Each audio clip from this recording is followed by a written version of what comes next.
alhamdulillah pasti selalu dalam lindungan Allah Subhanahu wa taala, dan pastinya selalu istiqomah dalam menjalankan ilmu RDAY yang sangat dahsyat ini, dan tentunya juga dalam keadaan berbahagia. Apapun masalah kita, apapun yang kita alami saat ini, itu pasti ada campur tangan Allah dan pasti itu dari Allah. Ketika Allah sudah menurunkan suatu masalah dalam RDAY, tidak ada kata masalah tapi anugerah. Mau hutang, mau masalah, itu semuanya namanya anugerah. Jadi ketika Allah menurunkan anugerah, itu pasti ada solusinya. Tinggal kita ikhtiar dan kencangin berdoa, dan ikhtiar kita hanya kepada Allah. Baik, saudaraku, para pecinta dan pengamal ilmu RDAY, juga para subscriber juga yang sudah berlangganan, semua yang masih setia dengan channel Karunia Kaya ini, saya akan membacakan, insya Allah saya akan menjawab pertanyaan dari Rahmat Sutomo 7396. Izin tanya, bagus mana mengamalkan alhamdulillah 999 kali apa sholawat Nabi? Alhamdulillah adalah kata sebagai bentuk syukur kita kepada Allah. Kita bersyukur kepada Allah. Bahkan Pak Haji kemarin pernah di salah satu video Pak Haji menjelaskan ada yang lunas hutang dengan syukur. Jadi beliau hanya mengamalkan alhamdulillah 999 kali sebanyak 27 kali, diulang-ulang terus sampai tentunya berhari-hari bahkan berbulan-bulan, tapi tidak bosan-bosan. Dia terus bersyukur, ucap syukur, alhamdulillah hutangnya ada yang bayarin gitu. Bagaimana dengan sholawat? Nah, seperti kita tahu, sholawat adalah bentuk kita sebagai umat Nabi Muhammad SAW, kita wajib selalu menyebut nama beliau, karena kita juga tahu ketika kita sering menyebut nama Nabi Muhammad SAW dengan bentuk sholawat, entah itu sholawat kebanyakan sholawat Jibril yang lebih pendek atau sholawat yang lain, dijelaskan dalam salah satu riwayat bahwa ketika kita bersholawat, Nabi Muhammad selalu menjawab sholawat kita. Dan sholawat, ketika kita bersholawat 1 kali, Allah membalasnya dengan 10 kali. Nah, jadi intinya Allah juga bersholawat kepada Nabi kita. Dan kita juga tahu kelak di yaumul akhir, Nabi Muhammad lah yang akan menolong kita. Nah, jadi kita kolaborasikan saja gitu. Jadi kapan waktunya bersholawat, kapan waktunya baca alhamdulillah. Tapi kalau saya pribadi ketika mengamalkan sholawat tidak ada batas waktu. Saya masak, saya nyuci, saya lagi diam, itu saya baca sholawat. Ketika kita jalan, mengendarai kendaraan, saya menyetir sambil sholawat. Pasti tidak pernah saya diam untuk tidak membaca sholawat. Ketika sudah lupa kok diem, sholawat. Jadi sholawat itu boleh dibaca kapan saja dan dimanapun, kecuali di kamar mandi atau di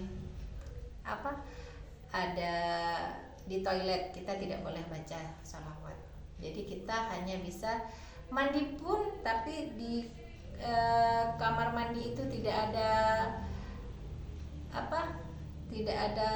toiletnya, boleh kita bersholawat. Bahkan kan ada bacaan-bacaan sholawat yang ditiupkan di air buat kita mandi gitu kan. Jadi boleh melakukan sholawat, membaca sholawat dimanapun. Jadi kalau pertanyaan dari Bapak Suratmo ini, menurut saya mana bagus sholawat sama alhamdulillah, sama-sama bagus. tinggal kita pembagian waktunya saja. Mungkin kalau sudah membaca 999 kali sambil bekerja bisa baca sholawat. Jadi intinya jangan sehari kita tidak baca sholawat. Tiap hari kita wajib baca sholawat. Apalagi kalau lagi berjualan, dalam kondisi apapun kita wajib baca sholawat. Karena amalan yang paling tidak ada kalau orang, sekalipun kita dalam keadaan main-main, istilahnya main-main, lagi main HP nih, main HP, kita sholawat, tetap bersolawat dalam hati pun itu boleh gitu. Jadi hanya sholawat amalan yang paling meringankan, kita amalkan kapan saja begitu. Terus ada lagi saya baca sholawat 57 kali 999, alhamdulillah setiap pagi dan habis sholat maghrib. Nah intinya kita kan tidak ditentukan oleh waktu, jadi mau baca kapan saja bisa. Yang penting menurut keyakinan kita gitu loh, menurut keyakinan kita. Jadi kalau seandainya menurut jenengan ini aku harus baca sholawat 999 kali, aku kalikan 10, nah jumlahnya sekian, ya udah baca pagi umpamanya baca 10.000 mungkin. Nah boleh ya Mbak, saya bacanya hanya 99 kali, tiap baca sebanyak 27 kali karena hajat saya ringan. Nah para saudaraku semuanya, ada yang bertanya gini, saya punya hutang, entah siapa ya, saya lupa. Oh ini, Assalamualaikum Mbak, mohon arahan untuk saya punya hajat, punya amanah sebesar 100 juta. Apakah itu termasuk hajat yang ringan atau ekstrim? Menurut saya begini, mohon maaf jika saya salah, mohon bantu dijawab kalau seandainya saya salah dalam bukan menjelaskan ya, tapi saya juga akan menjawab. Menurut saya yang namanya hutang, yang namanya amanah, yang namanya anugerah, sekecil apapun itu ekstrim. Menurut saya ekstrim. Karena apa? Hutang itu adalah kita berhubungan dengan hablum minan nas. Hablum minan nas itu kita berhubungan dengan manusia. Ketika kita punya hutang dan tidak segera terbayar, kita sudah membuat tidak nyaman saudara muslim kita, saudara-saudara kita. Maksudnya kita sudah tidak membuat nyaman sesama manusia, ya kan? Jadi ketika setiap hari merasa kok nggak bayar-bayar, itu kan kita sudah menimbulkan rasa jengkel di hati manusia yang lain gitu. Sudah dibantu kok nggak bayar-bayar, padahal di hati kita ingin bayar tapi belum ada gitu kan. Nah jadi menurut saya yang namanya hutang itu adalah ekstrim, karena berhubungan dengan hablum minan nas. Beda dengan kita berhubungan dengan hablum minallah. Mungkin kita salah. Kita tinggal istighfar, minta benar-benar sama Allah, ampuni ya Allah, ampuni ya Allah. Karena Allah Maha Pengampun, Maha Pengasih, Maha Penyayang. Tapi kalau manusia itu ya tidak semuanya juga. Ada yang ketika punya hutang tidak segera dibayar, akhirnya ya sudah aku lunaskan aja. Mungkin seperti itu. Tapi kalau menurut saya namanya hutang sekecil apapun itu adalah hajat ekstrim.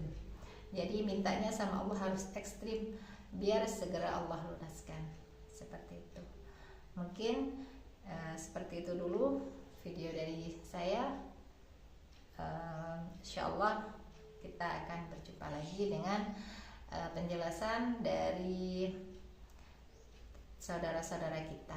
Jadi saya hanya bantu menjelaskan, mungkin dari penjelasan Pak Haji kurang jelas mungkin ya. Jadi mohon maaf, kurang dan lebihnya mohon dimaafkan. Karena saya hanya manusia biasa, kesempurnaan hanya milik Allah. Assalamualaikum warahmatullahi wabarakatuh.